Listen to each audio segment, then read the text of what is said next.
Welcome everyone, it is the first episode of the Scoundrel cast, and today we are going to be talking about a lot of stuff within Star Wars Galaxy of Heroes. We're going to be talking about Jango Fett, the new Marquee system, possibly inbound, a new legendary character and some speculation on who it could be, as well as a new Scoundrel tag that has been put into the game. So let's jump straight into this, but if you want to keep up with this podcast, be sure to subscribe. This is going to be a weekly podcast, so be sure to subscribe and let me know what topics you would like to hear next, and if anyone wants to join, be my guest.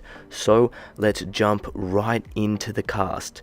So the first post we're looking at is the Marquees and Jango Fett post by SWGoH, and in it has been said that Jango Fett will be a Marquee, but the most important thing about this is the new additional tiers and rewards.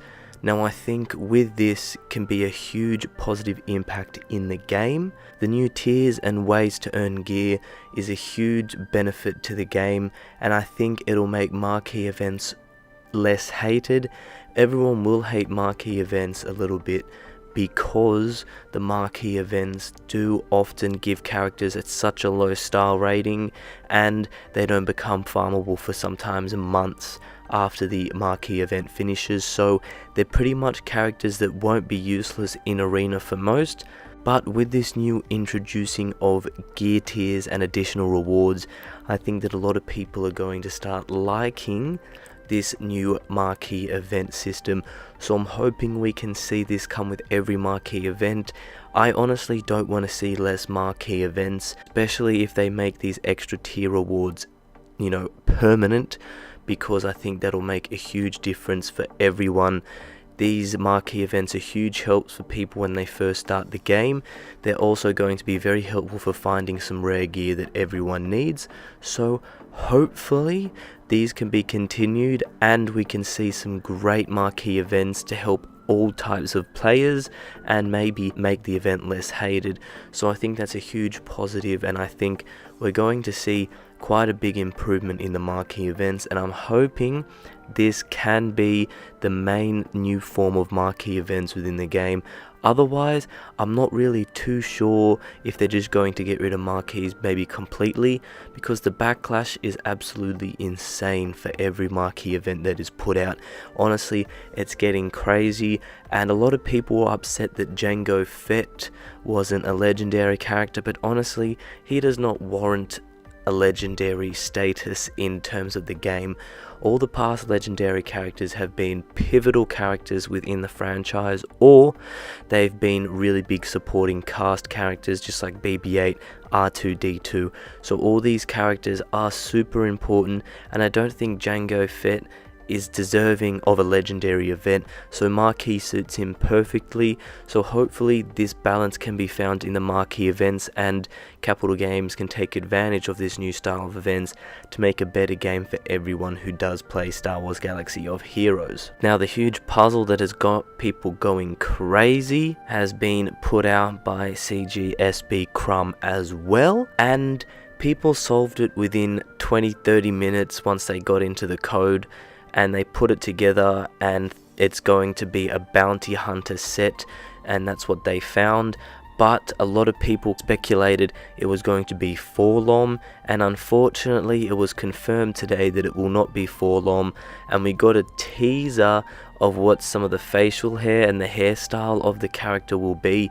Now a lot of people are speculating that it will be some form of rebel, scoundrel, Chewbacca, and this is probably a legendary tier character. He is one of the longest standing characters in the franchise. He's one of the most pivotal characters, Han Solo's sidekick, who has got his own legendary event and doesn't have a Chewbacca to go with him, and that'll be absolutely insane, the synergy that Chewbacca and Han Solo will have in arena and possibly guild events and so on will be absolutely crazy.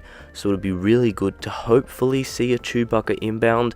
A lot of other people are maybe saying it is going to be some form of pre-Darth Vader Anakin.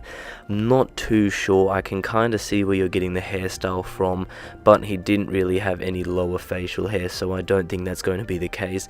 Very big speculations that it will be Chewbacca, and a lot of people are speculating that this Chewbacca will obviously lead to a Jedi Luke event. People are speculating that Commander Luke Skywalker, Hoth Leia, Hoth Han, Lando, and the new Chewbacca will be all paired up to unlock Jedi Knight Luke Skywalker. This is just some of the stuff going around. It could be very plausible that this will happen, but there is also another big speculation with all these bounty hunter reworks for Zam and also Cad Bane and the releasing of bounty hunter ships, that the Millennium Falcon is in the works, the original Millennium Falcon, and also that we might need the bounty hunters to get Chewbacca. I really don't see how that will work, but maybe. Also, what's been in the store quite often is packs relating to the Han Solo movie. Right now there is a pack in the store, the Solo Ultimate Bundle, and you get shards of Enfys Nest, young Lando, Kira, young Han, and Chewbacca as well, the Vandor version. So often when they release packs like this, it means that these characters are going to be needed for something.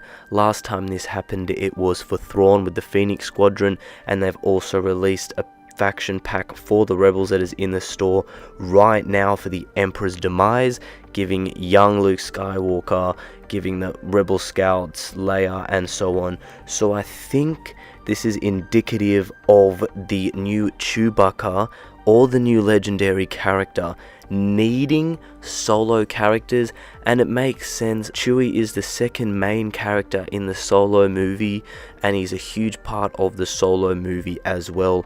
So I'm thinking that the Solo characters will be used to unlock the new Chewbacca legendary that is coming into the game, hopefully.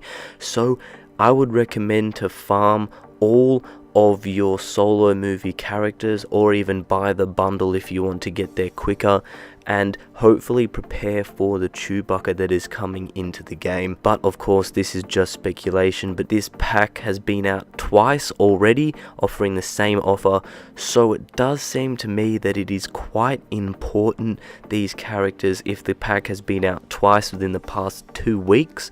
So I definitely think investing in the Solo characters, it will be huge in terms of getting this possible new legendary character. And if it is Chewbacca, that's absolutely great, because we can focus on getting Chewie, pairing him up with Han Solo, and hopefully getting a Jedi Knight Luke Skywalker. So everything's coming together really well, and hopefully some of this speculation might help some of you, but I definitely recommend farming the Solo characters, because it's a pretty safe bet that they're going to be needed for this new legendary character, as well as the bounty hunters. But I think the bounty hunter reworks were mainly focused around the introduction of Jango Fett to make them more capable in arena to take down Traya-led teams that dominate arena right now. So I think the bounty hunter reworks have a lot of people thinking they might be needed for a legendary event, but I would say maybe in the future, because not all of them are super farmable. But now I'm thinking the Solo characters will be needed, because Jango Fett has been released and gives a good reason as to why all the bounty hunters were getting their reworks. A lot of people are saying that Revan could possibly be incoming to the game. Maybe he might be the legendary character being teased or coming up very soon. I doubt he's a character that's teased right now from the CG team, but I could see him coming into the game, because Jolie and Bastila have been just put into hard nodes, and by the way, the refresh has been put down to 25 crystals, so make the most use of those limited lower refreshes as possible to farm these characters. Obviously try and get them to 5 stars. Revan might be coming inbound soon, as they said they are moving towards strictly legendary events and pleasing people with that, as Marquees have been around for a while. So I'm speculating that Revan or some form of Old Republic character will be coming into the game, as most of the characters have become farmable now. So definitely look to start farming all those characters as well. Zalbar hasn't been released yet, nor has Mission, nor has T3M4, but definitely focus on Jolie and Bastila, because when all of the others become farmable, it might be a bit too much to farm 5 hard no characters at the same time. So definitely focus on maybe farming these characters, but this is just speculation. Maybe do Bastila and Jolie, and with Bastila, she makes the whole Jedi faction absolutely as close as it comes to being meta. So her leadership and her unique is incredible. I run her in arena, so definitely get her and farm her to as best as possible if you love the Jedi. So that's pretty much it for this first episode of the Scoundrel cast. Hopefully everyone enjoyed listening, and hopefully you guys agree with some of my speculations. Let me know if you have any other thoughts down below and what I should possibly talk about in next week's episode. Be sure to subscribe if you are new, and enjoy some Star Wars Galaxy of Heroes debates and discussions. And until next week, have a good week.